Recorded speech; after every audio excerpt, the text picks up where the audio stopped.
C and Collingwood, and some from Meaford, Grey Highlands, and Wasaga and Clearview. I have to turn my page. And Owen Sound, Midland, Thunder Beach. Fantastic. If you'd like, as you're joining, to take a minute into the chat and just let us know where you're joining from, that would be terrific. My name's Liz Reichert. I'll be helping to facilitate the call today, and welcome everybody. And my name is Marilyn Struthers. I'll be helping as well. I'm glad to see so many folks here.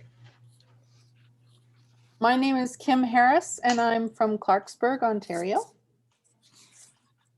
Hi, Kim. Welcome. Thank you. So we've got about over 80 people on the call now. So in about 30 seconds or so, we'll begin formally. But yes, please do, as Liz mentioned, put in the chat where you're from. I just was able to let the mayor of the Blue Mountains in. Oh, I see. Sorry, I'm late. No problem. There are more and more coming, Alar. Thank you for joining us. Well, yeah, unfortunately, we do have a conflict with our Communications Advisory Committee consultation, which starts at 5, so I won't be able to stay for the whole thing, but certainly, I think Andrea Matrasov, as chair of our Sustainability Committee, will be here, so I will catch up on anything I miss from her. Thank you very much. And I just want to let everybody know that we are recording this session, and we are recording as of now. And please do move freely in the chat. Both the public chats and the private chats will be recorded. And I'd just like to say good afternoon to everyone and introduce myself. I'm Rosalind Morrison. I'm the chair of the Institute of Southern Georgian Bay. And for those of you who have not joined us before, the Institute is a fledgling nonprofit organization that's fueled by an amazing group of volunteers. And we've got a vision to work together and to grow social and economic prosperity so that we become the smartest, greenest, healthiest, and most caring region in Ontario. I would like to thank our board members for all of their work on this, and also, and in particular, the design team for our sustainable future. I'm going to take a moment here to share my screen.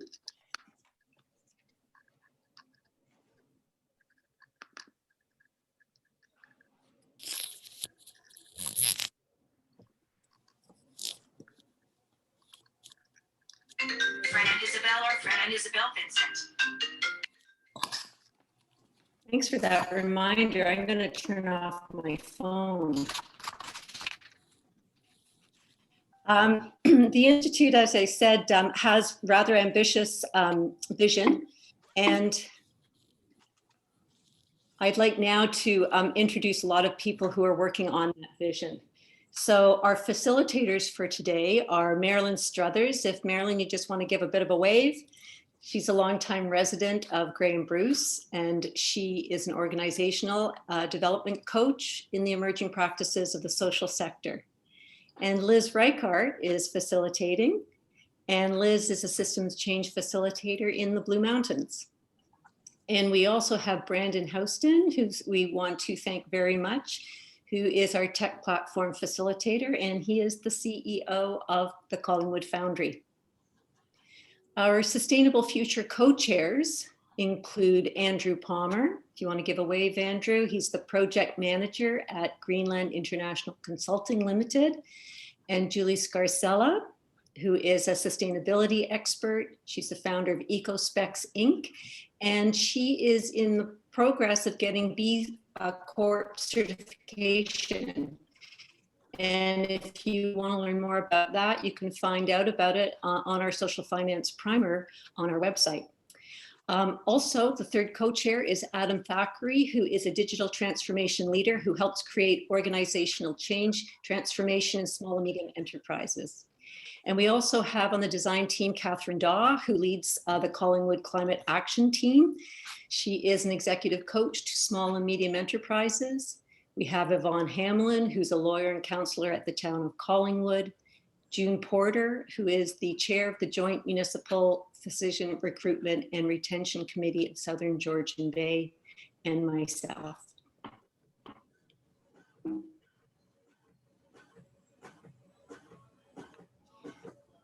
So we have over 100,000 people in Southern Georgian Bay, and that includes people from Meaford, as you'll see in the chat, the town of Blue Mountains, Grey Highlands, Collingwood, Wasaga Beach, Clearview, and as far up to Owen Sound and across the bay over to Midland, Thunder Beach, and Victoria Harbour.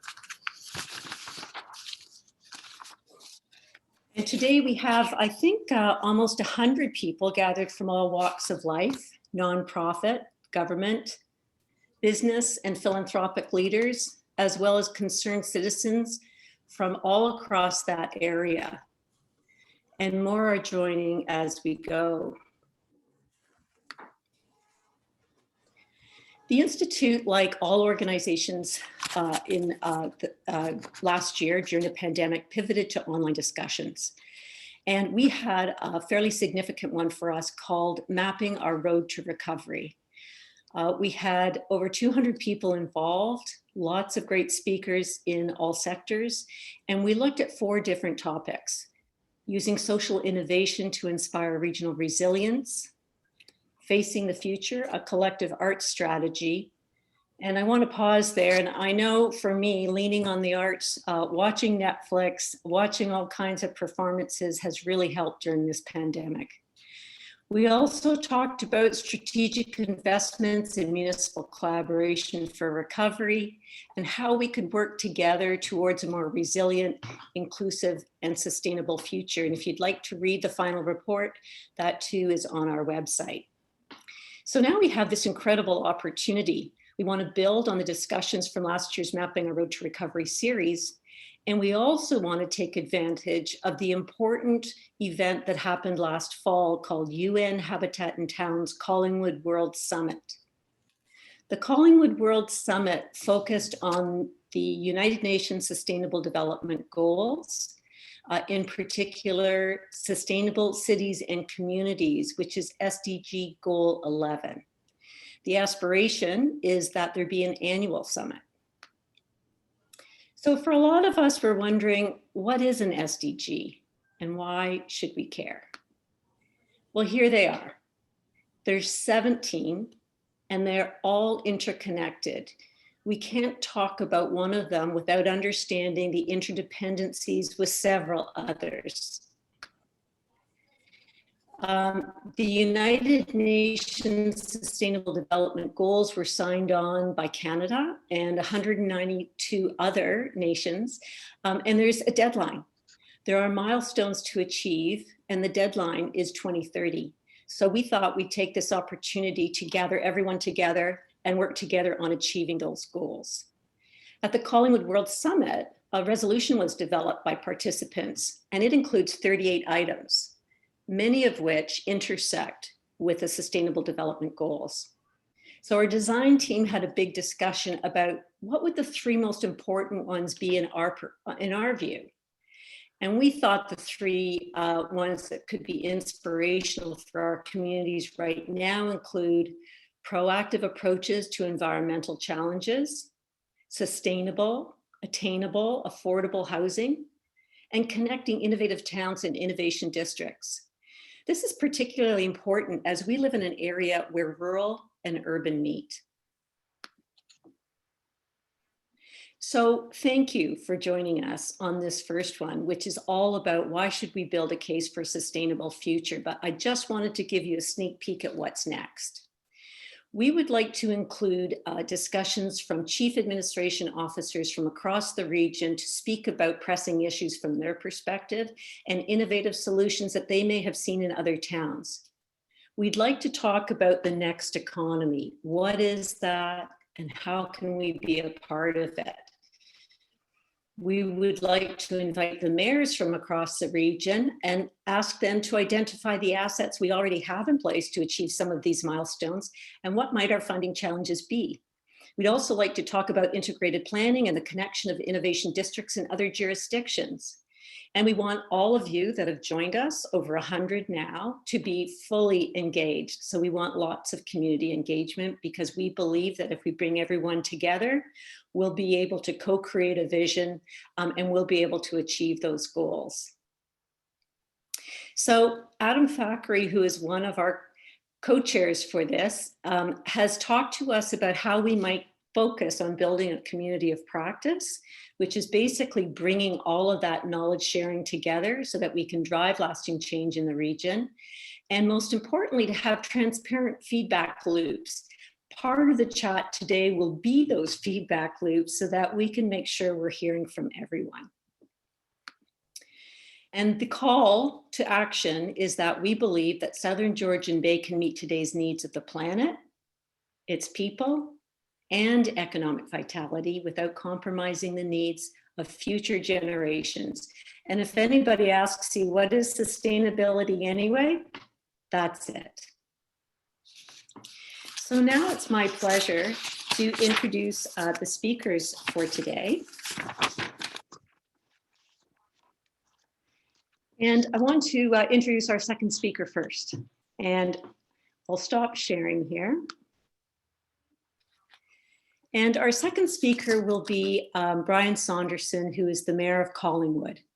Brian has practiced law for 22 years and he moved to Collingwood in 2001.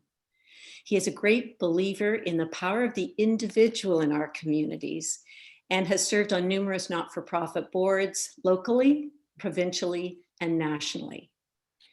And did you know that Brian was a member of Canada's rowing team in the early 90s and is a two-time Olympian and a world silver medalist? So he has a lot of fortitude. Brian will be followed by Sonia Skinner, who is the Chief Administration Officer for the town of Collingwood. And Sonia led the hosting of the UN Habitat and Towns Collingwood World Summit. Last fall, she has a master's in engineering. And before her current role, she was CAO of Grey Sauble Conservation Authority. Although she did not include this in her bio to me, I am sure that all of you who have recently taken up cross-country skiing would want to know that Sonia is a Newfoundland and Labrador gold medalist and a Hall of Famer. And Sonia will be followed by Shawn Everett. And Shawn was a participant in the Mapping Our Road to Recovery series, for which I'm grateful. He's Chief Administration Officer for the town of Blue Mountains and is known for his success in building strong management teams. He's also been successful with his team for the expansion of community engagement and stakeholder consultation, which is extremely important for this rapidly growing community. He most recently has focused on gaining valuable knowledge on how upper tier governments work and how to engage effectively with those upper tiers. And this will be most valuable when it comes to the issues we will be discussing today and through this series. And now I would like to introduce our first speaker. The Honourable Elizabeth Dowdswell was appointed Ontario's 29th Lieutenant Governor following a distinguished public service career. Since taking office in 2014, Ms. Dowdswell has challenged Ontarians to think deeply about their role, not just as residents of our province, but as global citizens. Building resilience and sustainability through inclusive economic prosperity, environmental stewardship, and social cohesion, as well as safeguarding democracy, have been the focus of her mandate. Ladies and gentlemen, mesdames et messieurs, please join me in welcoming the Honourable Elizabeth Dowdswell, Lieutenant Governor of Ontario. Thank you very much, Rosalind, and hello, everyone. Bonjour, bonjour. I'm delighted to be back in your region, although I wish I were there in person this time instead of over your screen. But this invitation was intriguing, and it allows me to shine a light on the work that you're doing, because this really is an exciting initiative covering a good part of the geography of your region. I think it's poised to have a real and positive impact throughout the Southern Georgian Bay region and beyond. Despite the ways that we've all been separated by this pandemic, we are learning every day how interconnected we really are. And as the Collingwood World Summit impressed upon us last September, we know that if we're going to recover and to develop resilience, we must act together for the good of all. The only future worth building is one that's sustainable. As Lieutenant Governor, I have a bird's eye view of Ontario, and I have great hope that we'll actually reach that condition of resilience and sustainability.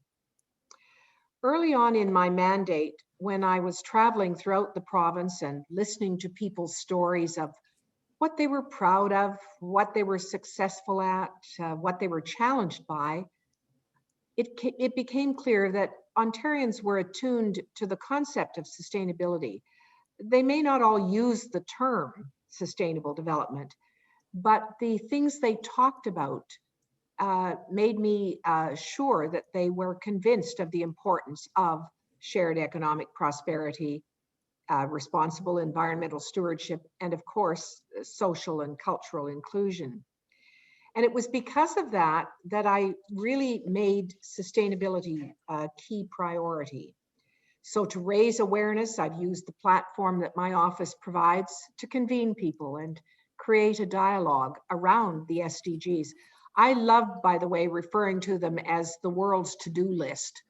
Somehow that resonates with most people. But if we can achieve those sustainable development goals, that's certainly well worth doing. And I've tried to support many community and academic initiatives as well. The stakes have always been high, but this COVID-19 outbreak has given renewed intensity to this conversation. And I guess today, speaking to some of you who have been converted, some of you who've been involved in exercises already, and some of you who are new to the conversation, I would just say it's worth thinking about sustainability and what it means in a post-COVID period of time. Because I think there are several things that we have learned, certainly that I have learned during the last 10 months. So I offer you 3 insights. First, the SDGs do provide an effective blueprint for addressing our many challenges. They're as good a policy framework as any that we have. And it includes those long-standing systemic ones that we've only now seen in such sharp relief during a pandemic.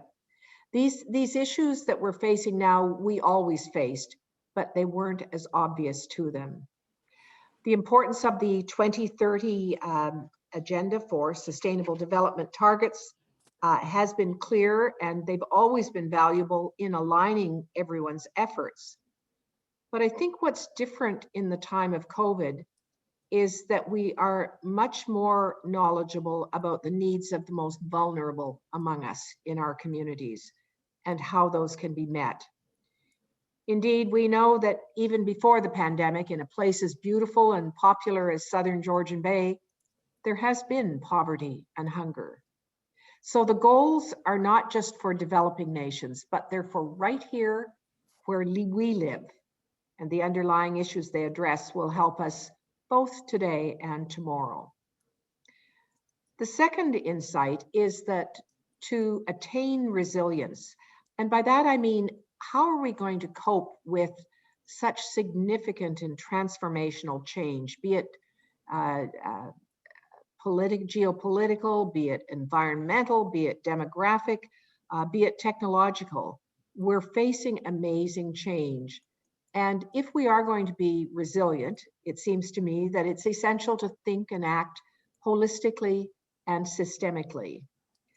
in the report, Mapping Our Road to Recovery, your institute recognizes the value in breaking down those silos and bringing sectors together.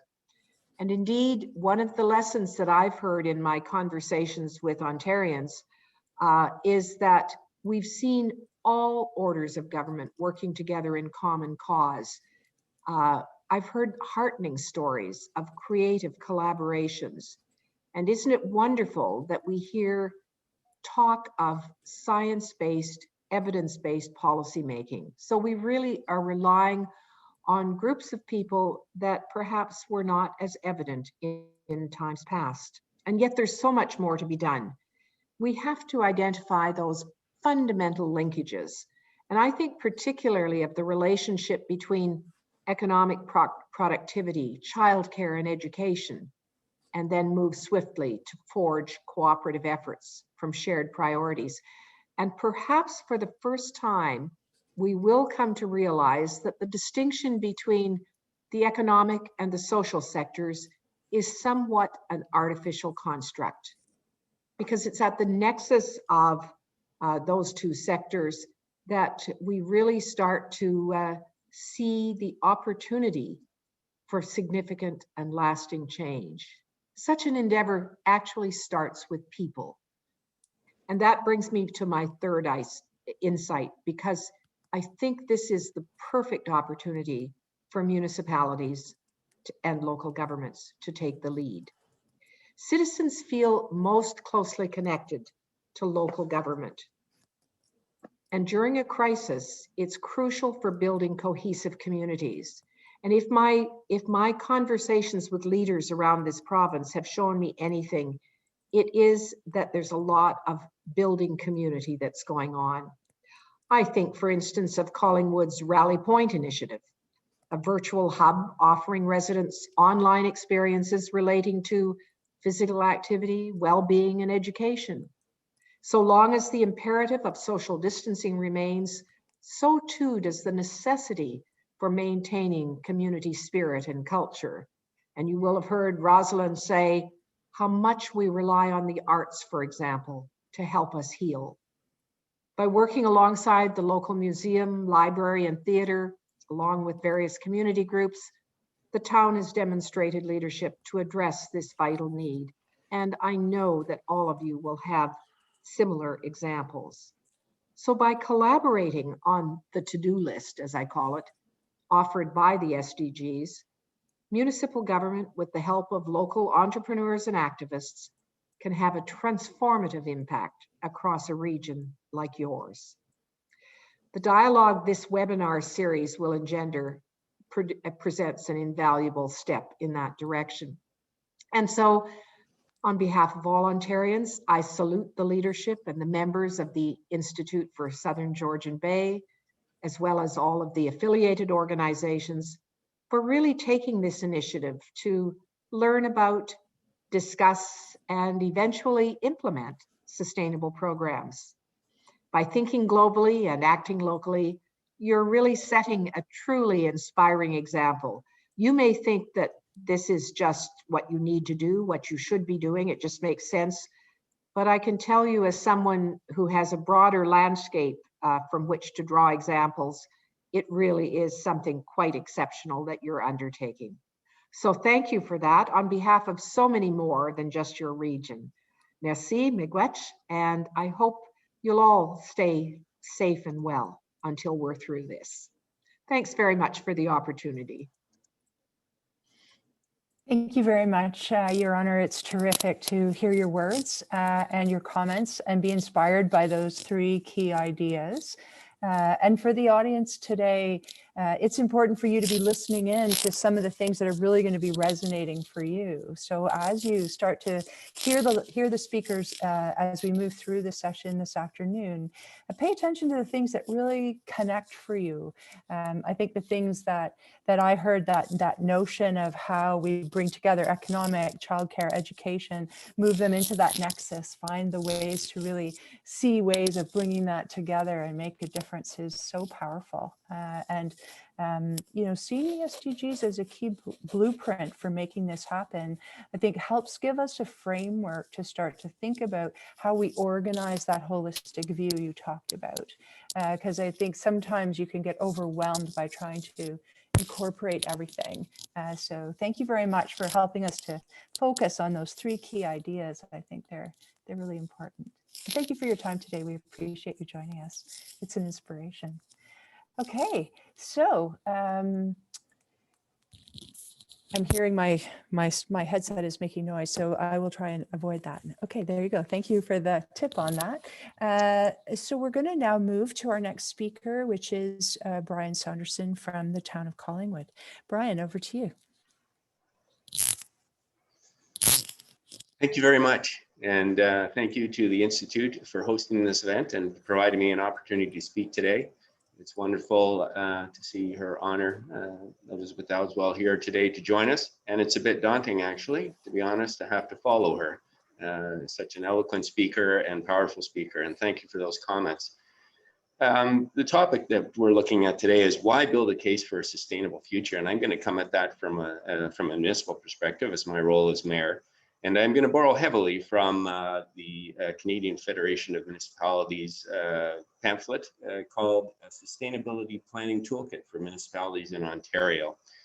But before I get into that, I did want to pick up on some comments Her Honor made about local government and municipal government. It is, in my opinion, by far the most immediate level of government, and our connection with our residents and the issues in our municipalities and our regions are much more immediate. We live them day to day and we don't leave. We stay here. And so I think it's much more dynamic level of government. I often call it a conversation. It's a municipal dialogue between our residents and council, which is ongoing. And I think it's a cumulative process and an iterative one too. As we work our way through issues, we continue to work with our residents in the discussion. And in some respects, or many respects, I think, local government is more nimble and can be more responsive. We may have less levers than other levels of government, but I think we have a more immediate impact in some of the decisions that we can make for our residents. And so this type of discussion, I think, is just wonderful. And sustainability is such a critical topic. And it just takes me back to the day I've had. I started off this morning with a 2021 budgetary conference webinar with provincial government. Had an opportunity to speak about our local needs and looking at that, looking at what is it we need from our provincial government. We talked about attainable and affordable housing, coming from the spectrum of supported housing right up to entry-level housing and beyond. We talked about economic development, our local accelerator, the need for community investment funds, opportunities there to engender and stimulate local economic growth for our local businesses. We are an entrepreneurial hub, and that comes with it with so many wonderful opportunities. And then later in the day, I participated in the Great Lakes St. Lawrence Cities Initiative conference with our parliamentarians in Ottawa about the creation of a Canada Water Agency. We have seen in our community the impacts of water level changes, going from record lows 7 years ago when we had Stop the Drop to now having record highs where shoreline erosion and impacts on our wetlands have become critical. And so we were talking with the federal government about the need to recognize the importance of fresh water. And we live in this area with an embarrassment of riches in terms of our outdoor amenities, from the Niagara Escarpment with their skiing down to our waterfront, where we have 5 watersheds coming into Georgian Bay in our locality, going across to Wasaga Beach and the largest freshwater beach in the world. And so this is a key aspect of our community, protecting our natural amenities, protecting our environment, and protecting the economic impacts. So much of what goes on in our community and our locations is circular. The impacts of social, historical, environmental, economic, and cultural impacts are so intertwined in our communities and in our levels of government that I really think this drives the sustainability discussion and gives us such an unique lens, I think, at the municipal levels to discuss these types of issues. And when I was in the meeting today with the parliamentary committee, they kept talking about the triple bottom line, which was a buzzword in the corporate world a number of years ago, dealing with the environment, the economics, and people, and not just looking at the bottom line in terms of a financial context. So when the government starts talking about the triple bottom line impacts of preserving and safeguarding our freshwater resources, between Canada and the United States, the Great Lakes represents 1/5 of the fresh water in the world.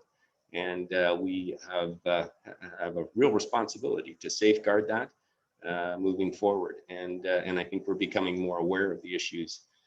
So it's that really through the lens of the triple bottom line that I think the discussion about why would we build the case for a sustainable future, you have to look at it from many different lenses. And I think it has been brought into sharper context for us more recently because disruptive changes force the issue. And when we look at the pandemic, when we look at water levels and water changes, when we look at climate change, and when we look at our housing crisis and poverty issues and disparity of incomes, these are all extreme driving forces, I think, behind the discussion of sustainability and make it so current, so immediate, and so important as we move forward. And I'm going to ask Brandon, if you could just put up the slide, please, Brandon.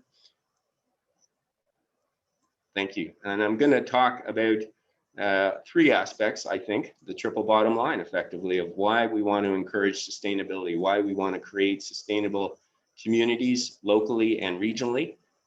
There's the economic rationale, there's the environmental rationale, and then there's the cultural rationale. And starting off with the economic case to be made, we have seen our economy is starting to transition from industrial-based to knowledge-based and creative-based. And that's changing. We've seen that happen in Collingwood in the last 30 years. The shipyards closed in 1986, and we have transitioned into a very much an entrepreneurial community with a tech hub, with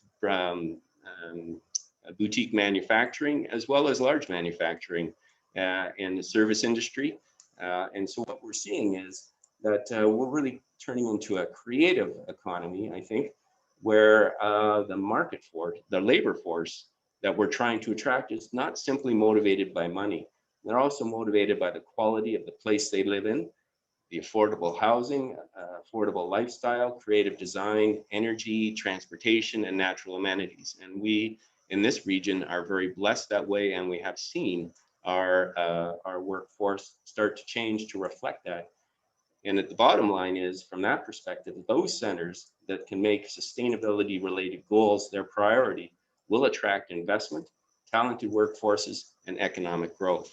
So from an economic perspective, sustainability is an important issue. And we've seen that in Collingwood through our community-based strategic plan, through people wanting healthy lifestyles, active transportation, revitalized waterfront. There is a real connection here to our environment, to the quality of life, and to our cultural amenities. And so we're seeing now that the priorities are not just economics in terms of where to go to get the best salary. And we're seeing it as well from the pandemic that trend is increased dramatically as people are now trying to get out of the city for health reasons and trying to come to an area like Collingwood or Blue Mountains or Wasaga Beach or Clearview or Grey Highlands because they can get a quality of life up here and they can telecommute. And so as we work forward with the broadband, then people will be able to live and work here and not have to live in the cities for job reasons. The environmental rationale for sustainability, while it seems self-evident, it's quite clear that protecting our environment is critical to the sustainability of our communities. And we need to be less reliant on non-renewable resources because they will run out.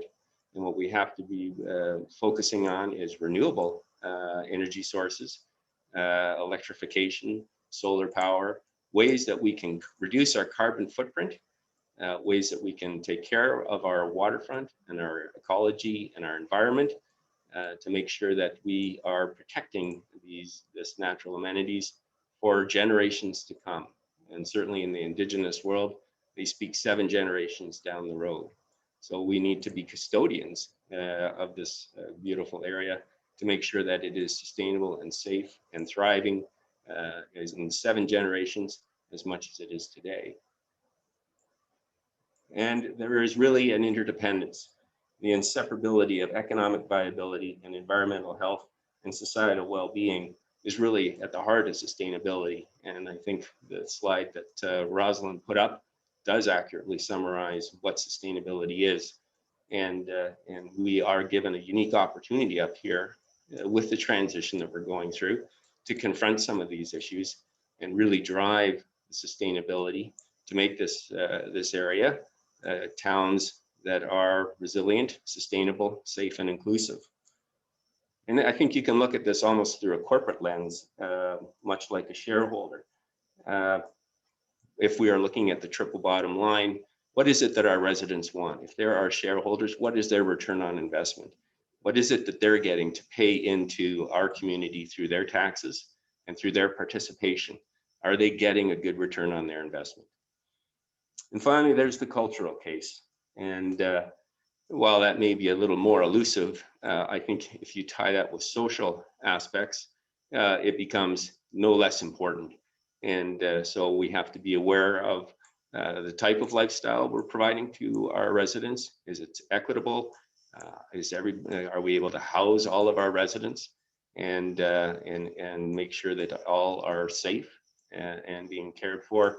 And as well with our cultural heritage, we've got the A1 Gathering Circle, recognizing our Indigenous heritage, but also with Black History Month in February, recognizing Collingwood's and this region's incredible Black history with the Underground Railroad and our community cultural heritage, our community church with Carolyn and Sylvia Wilson, as well as the Sheffield Park Black Cultural History Museum and the arts. So we are seeing a community that increasingly wants arts. We're seeing that lifestyle choices are increasingly important for our residents, and that they're coming here for a number of reasons, and primarily because they want a healthy, sustainable environment, and the government, I think, that's accountable and transparent and responsive to their needs. And so I think there is a real trend in Collingwood and this region to make sustainability a guiding principle in terms of our actions, in terms of our planning, our official plan that's going on. We are looking at ways to make sure that we are responsible from an environmental perspective and reducing our greenhouse gas emissions. So I think the case for sustainable future is in many respects self-evident.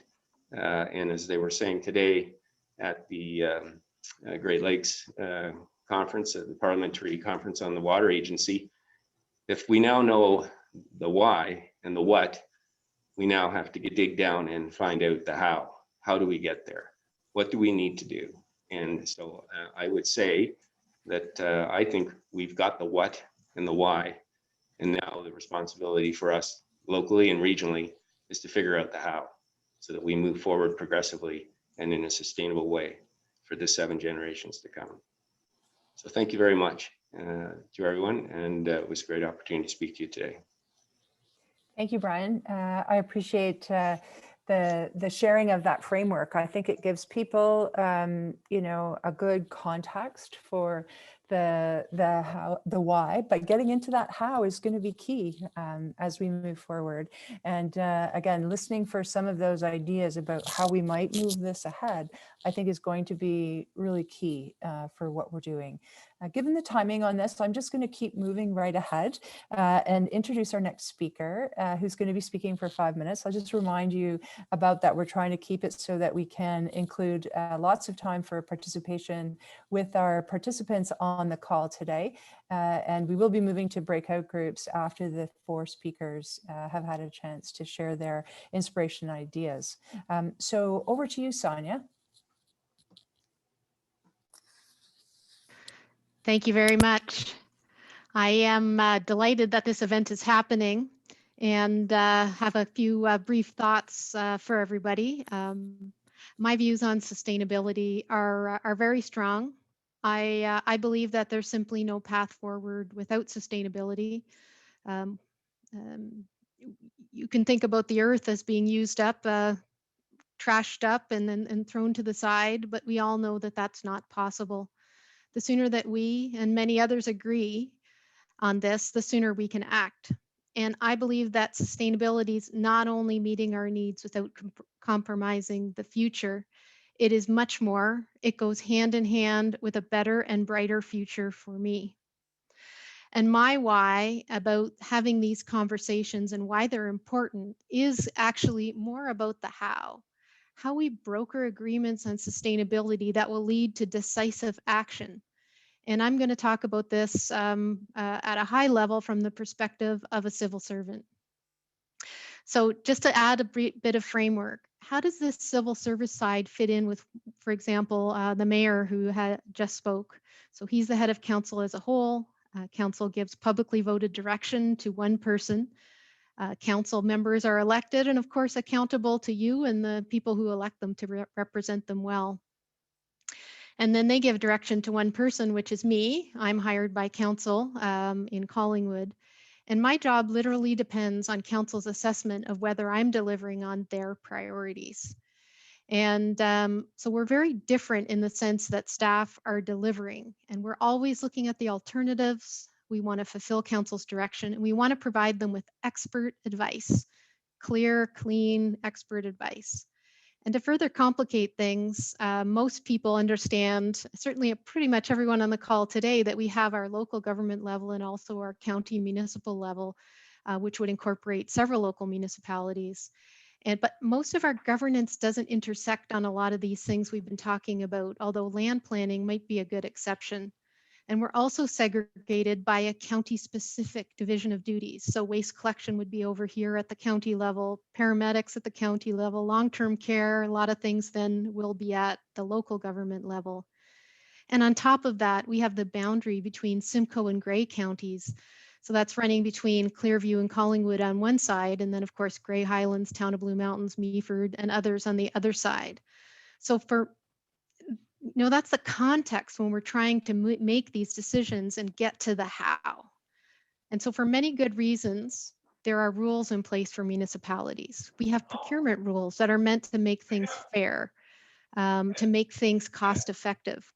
But what happens from time to time is that it's harder to buy green or make a socially advantageous product. And I'm going to interrupt for just a second and just remind people to to mute yourselves on the call. I can hear some background noise happening. So just check in your lower left-hand corner.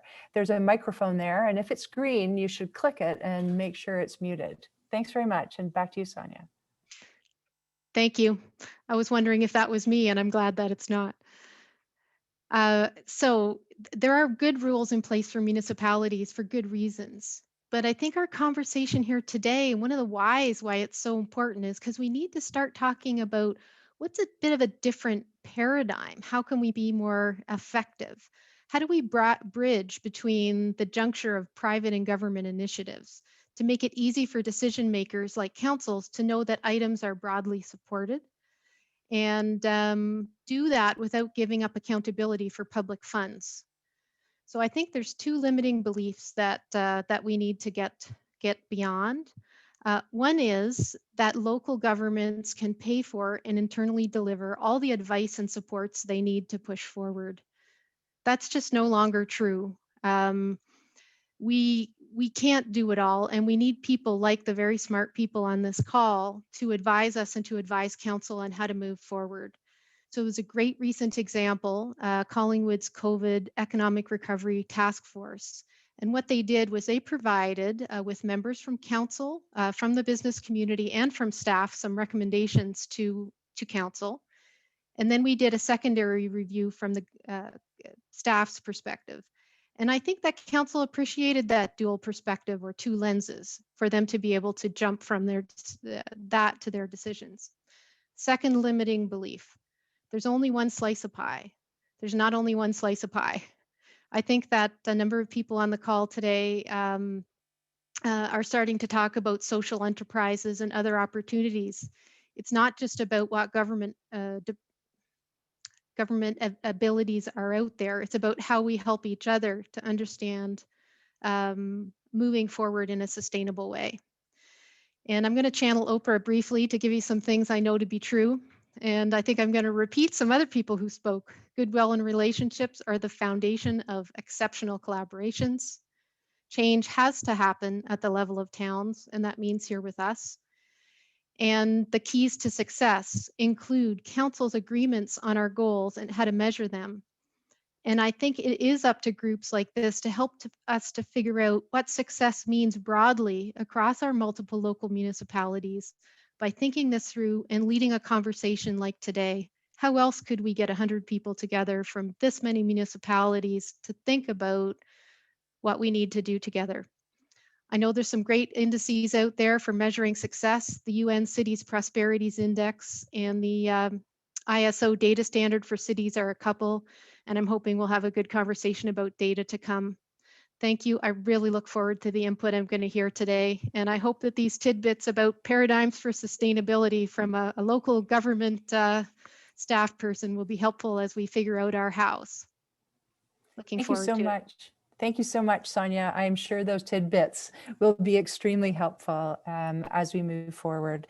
And I think reminding, as you came to the end of your comments about the power of collaboration and bringing things together, and how here at the Institute, the approach that's been taken to actually make that happen, I think is important as we start to sift through what are the key things that we could begin to do to address and start to change some of the mindsets that you identified that can be limiting. So really appreciate your insights and sharing on that. And also your understanding and interest in those indices, because I think the measurement and how we do think about ourselves being successful, we're going to talk about that as we get further into the call today. So be thinking about what would a measure of success be if we were really achieving goal number 11 in the social development goals. So with that, I'm going to move on to our next speaker, who is Shawn Everett from Town of Blue Mountains. Shawn, welcome. Thank you very much, and really appreciate the opportunity to come back to the panel. Really enjoyed the first one that we did, and again, I really want to thank Honorable Dowdswell for being able to share the panel. It's a great honor to be able to share this panel.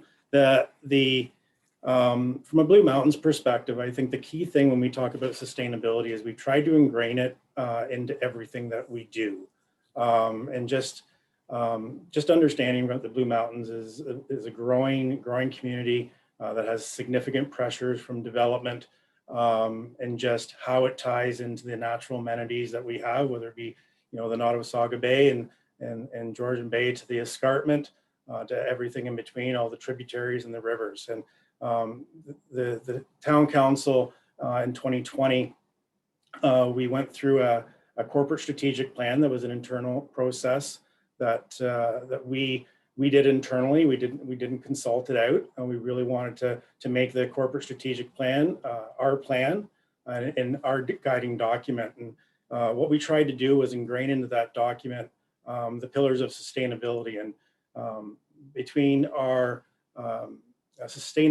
community sustainability committees. We've got our transportation committee that's working on our master plan. We've got our official plan that's going to be kicking off in 2021. Our communications plan. We've got a very strong agricultural community. We've really tried to do that community engagement, and through the pillars of the sustainability through our corporate strategic plan, which are the environmental resilience, social and cultural vitality, and economic balance. Those are the things that we try to make sure that staff and council's decisions and the recommendations that we're bringing forward are tested against. And I think that's critical for us moving forward. So that's from a town perspective, town of Blue Mountains perspective, what we're trying to do. Had the real benefit of, before this discussion, sitting down virtually with Rosalind and sort of figuring out, so what is it you're looking for, and what are we trying to to accomplish here from my input through this discussion. And what resonated with me was, sustainability has got to be in the forefront of everything that we do. And for me in my role, what I've tried to really push through our organization over the last 2 or 3 years is we have to earn trust, and we have to earn our trust with our community, our residents, our stakeholders. And by doing that and getting that level of trust, we can do great things.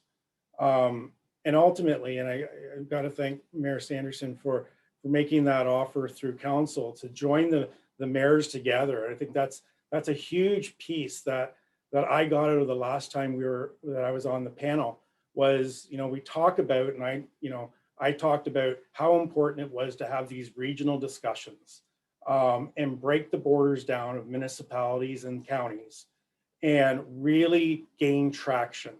And when talking with Rosalind, it was a reminder that, through the pandemic, and quite frankly, pre-pandemic, we're all busy. And unless we make it a priority that, the relationship building and the meeting and breaking down borders at a staff level, and I honestly believe, I'm going out on a limb here, but from a political level as well, we have to make that commitment to break down those borders and have these regional discussions, because quite frankly, when we talk about sustainability, every municipality is having this same discussion internally, and every county is having this discussion internally.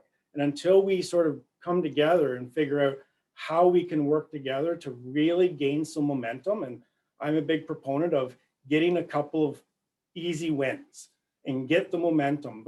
But quite honestly, from a resident perspective and just the general public's perspective, understanding that, regionally, the two counties and on all the different municipalities are going down the same path.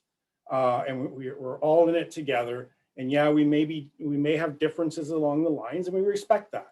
But I look at some of the challenges that we have by way of, attainable housing. That's a pressure that the town of Blue Mountains has that I know everybody else has. And sometimes it feels like we're going down that path on our own. And, attainable housing, it's hard to define, and it's all about sustainability. But really, at the end of the day, it's making sure that we have a range of stock for all of our community members to be able to benefit from. And our councillor Matrosoff, who is one of the co-chairs of our sustainability, when we went through the corporate strategic plan, she had a couple of great phrases where, we got to build our community to be, a community for stages of all ages, and we have to be a community of communities. So building that sustainability piece into it, I honestly think, and we should be held accountable, and we should be asked by our residents, to really focus on that regional approach and understand that when we start thinking regionally, I think that's truly when we're going to see some real momentum. The town of Blue Mountains, we invest a lot in sustainability. And we get challenged a lot when we talk about building a community. And depending on how you look at what development's coming forward, you may look at it and say, yeah, I don't like that development. But we have to be honest. We have to test it against official plan, zoning, provincial policy, all of that stuff. But when we get to a point, there's two philosophies that we have in our corporate strategic plan for the town of Blue Mountains. Early and often communication, which is our number one priority, is community engagement and communications. And then also a plan and execute approach. And we can talk all we want about, moving forward with projects and development. We really have to base that plan and execute on having good communication, good community engagement that's built on trust, and also understanding we're not always going to agree, but we got to move forward. So from a sustainability perspective, I honestly think it's sort of the 20,000 foot level. But I think for us to move forward with really strong sustainability, we've got to take a look at where we were, where we are now, where we want to get to, and not do it in silos, but just do it on a regional approach. So that's a real high level sort of idea of where the Blue Mountains is going. And we've got a very strong council that's committed to sustainability and our corporate strategic plan, and really look forward. I believe the Institute is a key aspect to building that momentum and getting this regional approach moving forward and getting it through, you know, the neighboring municipalities, through council and through upper staff, and really making a difference. So thank you very much. That's great, Shawn. Thank you so much. And really, your comments feel like they started to pull many of the threads together that we've heard from the other 4 speakers. Roz, want to talk to you for a sec. I'm thinking, and we're just going to talk out loud about this, just given where we are on the timing, if we want to move directly to our breakout rooms shortly, would you want to just come in and join me here for a minute and see if you're okay with doing that? Are you there, Roz? Absolutely. Okay. Good Sound like a idea. good plan? Yeah, okay. So at this point, what I want people to do is think about the question that we're inviting you to do as we move you to breakout groups. There are 2 questions. Let me just pull them up. What are the 2 most important things that you heard that would make our communities more sustainable? So what are the 2 most important things you heard that would make our communities more sustainable? And then, so what? Why does that matter? We're going to have about 10 minutes in the breakout rooms. If you can get to the next question, that would be thinking about what kinds of actions might you recommend in terms of a next step. What's a now what question? So what were the 2 most things that stood out for you? So what? Why does that matter to you? And if you have time, you can start thinking about the now what. We have those questions posted in the chat. I would like to invite one person from your small group to think about gathering the ideas that you come up with and be ready to post those into the chat when you come back. And we'll be scanning through that chat and saving that as well to help inform this whole series, this 7-part series, as we go forward. Roz, is there anything you want to add at this point? No, I think that we really do want to move to action together. So these breakout sessions are really important. So we're looking forward to what everyone reports back. Okay, that's terrific. So Brandon, I'm going to invite you to send us all to breakouts. You'll be in groups of 3 and in there for about 10 minutes. So you'll get a 30-second warning when it's time to come back. Over to you, Brandon. Just give us a minute to make this happen. Just getting them all set up. Just give me 1 second.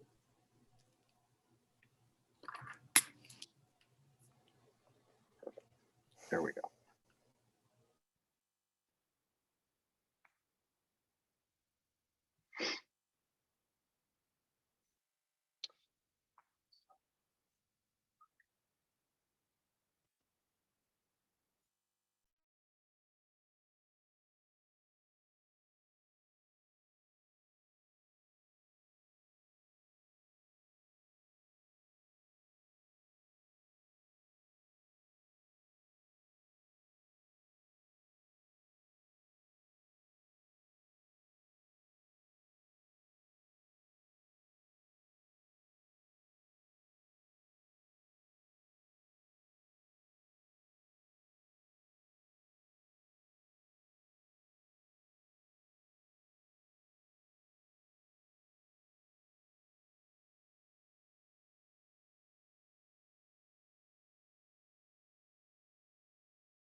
So as people are gathering back, I'll invite you to share your insights into the chat. Lynn,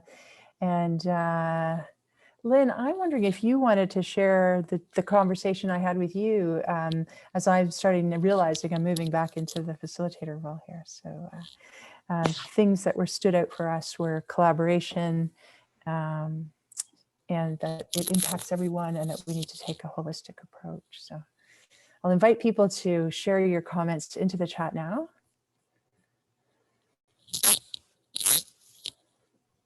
I hope everyone had a great conversation with the people you were connecting with. We'll start to see if we see some themes coming up. I'll just say in our conversation, Liz, we had pretty similar points of view around this intersection of the economic and social systems, yeah, and what we might leverage there, and also the power of municipalities when they really are engaged with citizens to move quickly. That it isn't a time for us to move slowly now; it's a time to move quickly. Okay, that's interesting. When I look in the chat, I see we should move in a coordinated, effective way by joining forces. So a pitch for collaboration. From Shelley, balance between environmental and economic growth. From Catherine Doss, speed up the progress, results. We've got limited funds. Okay. Citizens, municipalities, and regions, really important to have that collaborative conversations between all of those groups. Grassroots, and the importance of data, measuring what could a pilot be, what are the easy wins, and this group covered the waterfront, and what does a regional plan actually look like? Okay. Good question. Yeah. We heard from Sonia and Christy, it's scooted up here. Let me just grab it. Preserve the nature of the area, regional approach to everything, including traffic and development. And then on the now what question, which they got to, which is great, engage people from the grassroots. We need to understand that nobody else is looking after it. Strong opportunities with the retirement community. It's an interesting observation. Okay. And Marg's group looked at the support for regional cooperation. That's certainly growing across our conversations. Planning that ensures that Meaford is included, addressing supportive housing in the region, and collaboration on broader poverty issues. Okay. So I'm looking at the time. It is 5:43, and I'm glad we took that full 10 minutes in the breakouts, because I think having those bigger conversations and getting people to share these ideas, we will be able to pull those and start to sift through them as a group to be thinking about where we go next and starting to plug in those actions as we go. And, you know, at this point, we were going to ask the question both to the panelists and to the participants, how would we know if we started to take some of these actions, we were actually going to be successful? What would that look like? Are there some key data points, some observations, some key things that you're seeing that are critical that would help us to know whether the changes that people are proposing and the actions that we would take were actually successful? So shall we go there? Roz, I'm just going to check in with you as well. Anything to add at that point? I just would like to keep a few comments that different speakers made top of mind. And one was about building relationships and trust. The second one was about being cost effective in procurement. I think that we need to redefine what cost effective means. It's not always the lowest price. We need to figure out what the social costs are, the environmental costs are when we're making decisions. I think that we should also recall what Her Honor said about the distinctions between economic and social sectors is somewhat an artificial construct. So those are top of mind for me when we talk about how would we know we're successful and what should our next steps be. Okay. I'm going to reach out to our speakers and see if there are any particular things that you might suggest beyond naming some of these indices that other communities have been using. Have you heard about an example, or have you got an example from your own municipality that you think would be a great thing to be thinking about from how would we measure success, or how would we know we're being successful? So Sonia, or go ahead.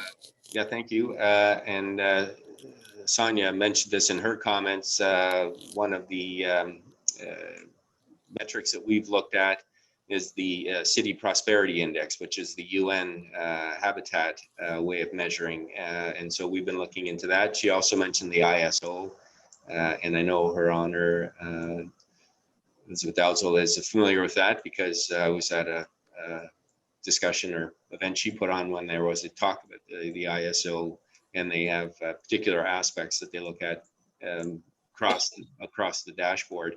But I agree that whatever the metrics you settle on, they are critical, because really, in my opinion, what gets measured gets done. And so you really need a way to benchmark where you're starting from, and then be able to monitor your progress as you go to see if you're going in the right direction.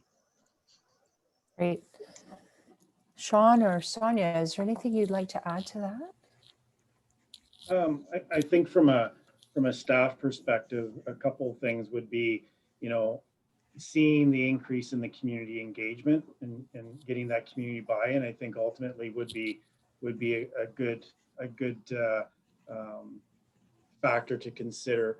And then I go back to once again, I'm being selfish on one point and being a little bit careful here from the standpoint of the political aspect.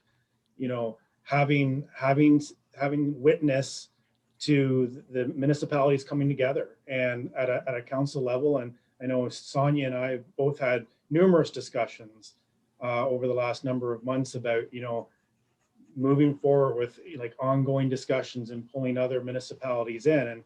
And quite frankly, in full disclosure, COVID's made it tough because we're so busy. But I can tell those people in this session, there is definitely a commitment, and it's a most significant commitment I've seen. I've been with the town for 28 years, and there is definitely a commitment and momentum I've never seen before of doing regional approach.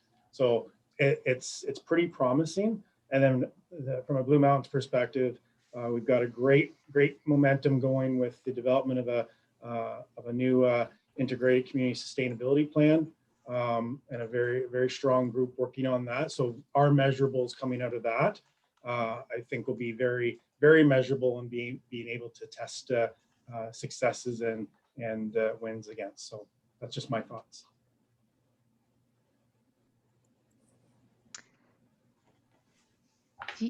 Do you have time for one more? Yes, that would be great. Please join. There's one thing I was just struggling to get up on my screen to share, but I couldn't do it fast enough. But that COVID recovery, economic recovery task force that I mentioned, there was a number of people involved in that. And one thing that it produced was a one-page dashboard that looked at the statistics for Collingwood that were related to economic recovery, electricity use by sector, number of bankruptcies, the number of searches, job searches for Collingwood that were coming up on job search engines. And it has been presented 3 or 4 times to council now every month or so. And I think it's a great example we could look at in another one of these sessions around how we could even do indices that are created by us ourselves for things that matter to this group. And I do really want to plug that community's prosperity index item, because I think we're a little tied to that through the UN Habitat in Towns conference. I haven't figured out how we'll resource getting that data yet, but I'm sure there's some people hopefully on the call that love data that would be willing to collaborate, and I would love to hear from them. Thank you.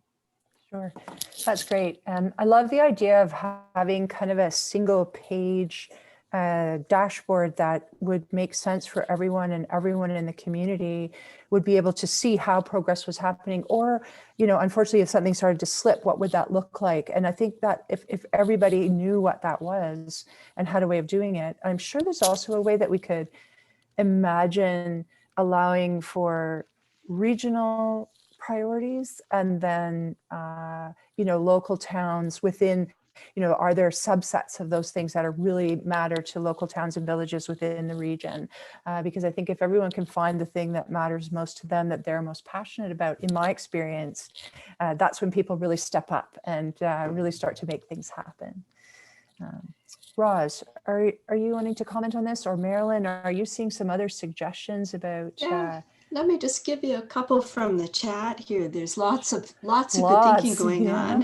Okay. So Helen says we should be measuring food insecurity. We should know what that looks like in our communities. June says sustainability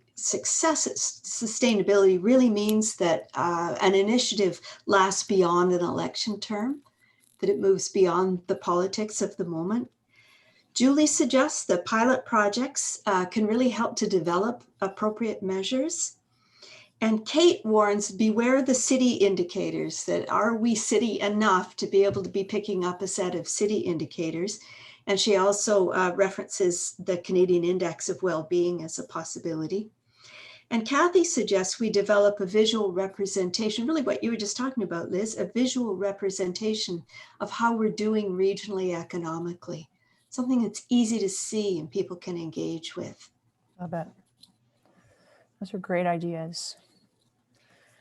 I'd just like to add to that our indicators should not only be capturing necessarily in bad times what we're losing or what's closing, but we should also have indicator sets that are taking us into the 21st century in a meaningful way. So what are we gaining? What are the new things that we're developing, so that, you know, an integrated economy can become a reality for fulfilling Sonia's definition of sustainability, which is a better, brighter future. Yeah, no, that's terrific. That's terrific.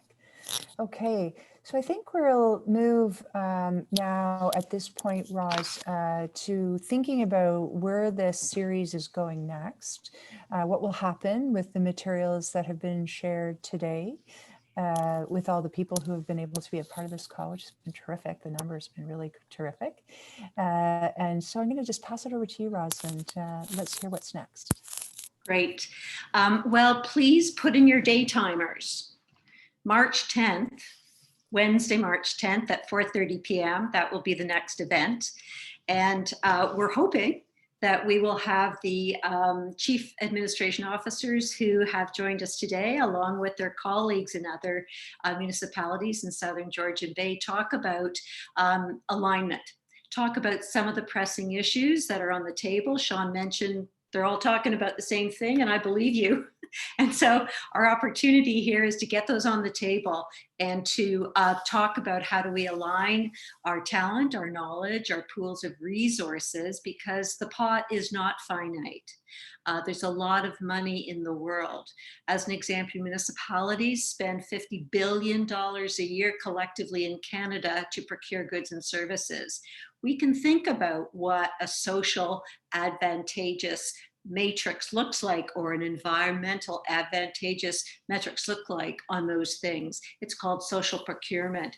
So we're going to be exploring all kinds of new ideas and bringing on great speakers who can help us learn together and make small steps into influencing perhaps some of the 10 pilot projects that the Collingwood World Summit would like to see come out of their work.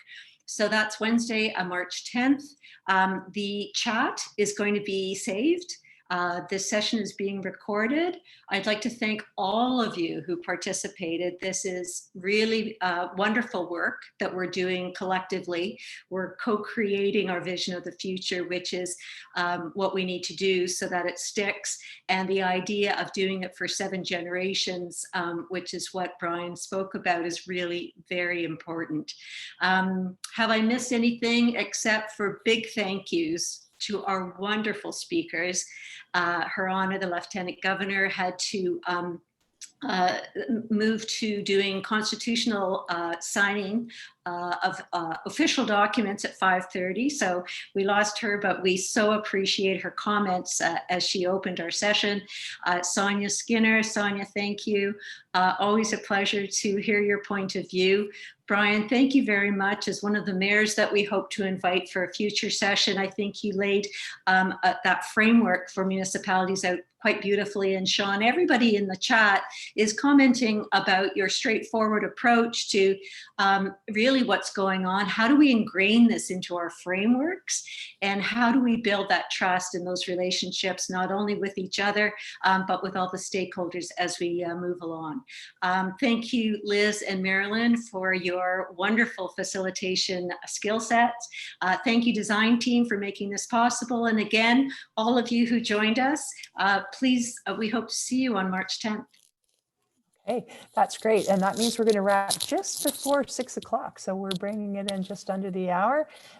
Much appreciated. And Roz, big thanks to you for your leadership in the Institute and bringing us all together in this way. I think we're living in a better place because of some of the work that's been happening. And we really appreciate your dedication to this. It takes a village. It takes a village. Thanks, everybody. Okay, thanks, everyone. Bye-bye.